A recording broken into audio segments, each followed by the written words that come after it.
नमस्कार, शेतकऱ्यांसाठी दररोजच्या ठळक बातम्यांमध्ये स्वागत। मिरचीचे दर पडल्याने शेतकरी भडकले, बॅडगीमध्ये पेटवली वाहने, अग्निशामक बंबई पेटवला, तुफान दगडफेक। पहिल्या टप्प्यातील उन्हाळ कांदा काढणीला सुरुवात, रब्बी हंगाम पहिल्या टप्प्यातील उन्हाळ कांदा लागवड ही मोठ्या प्रमाणात, एकरी 50 क्विंटल घट। दूध उत्पादकांच्या खात्यावर 5 रुपये अनुदान जमा, बारामती दूध संघाच्या अध्यक्षांनी दिली माहिती। निर्यातीच्या जहाजाला 6 तास विलंब, केळीच्या दरात 40% झाली घट।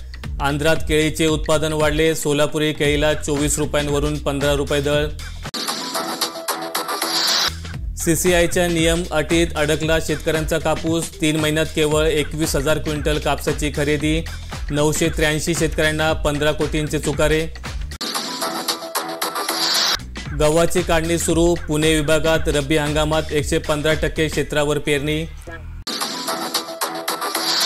पाऊस गारपिटीमुळे गहू उत्पादनाला फटका, उत्तर आणि मध्य भारतात मोहरी हरभऱ्याचेही नुकसान। शेतकरीच बनले संत्रा विक्रेते, संत्र्याला व्यापारी घेईना, वाशिम जिल्ह्यातून सुरू केली मार्केटिंग। साहेब, रब्बी हंगाम संपला, पावसाळ्यात अनुदान मिळेल का? राष्ट्रीय कृषी विकास योजना, 3000 लाभार्थी अनुदानाच्या प्रतीक्षेत।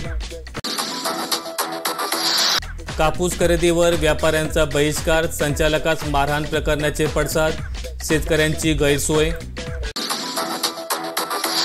देशातील भाजीपाला फळे उत्पादन घटणार, हंगामातील पहिला सुधारित अंदाज, बटाटा उत्पादनही कमी।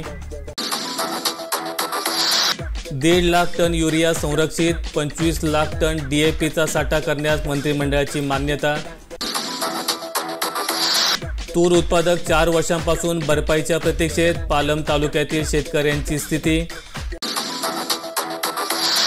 78 पैकी केवळ 16 दूध संघांनी दिले अनुदानाचे प्रस्ताव, योजना बारगळली, जिल्ह्यात केवळ 7,500 उत्पादकांना लाभ, 86 लाख वितरित। अशा दररोजच्या महत्त्वाच्या ठळक बातम्यांसाठी चॅनेलला सबस्क्राईब करा। धन्यवाद।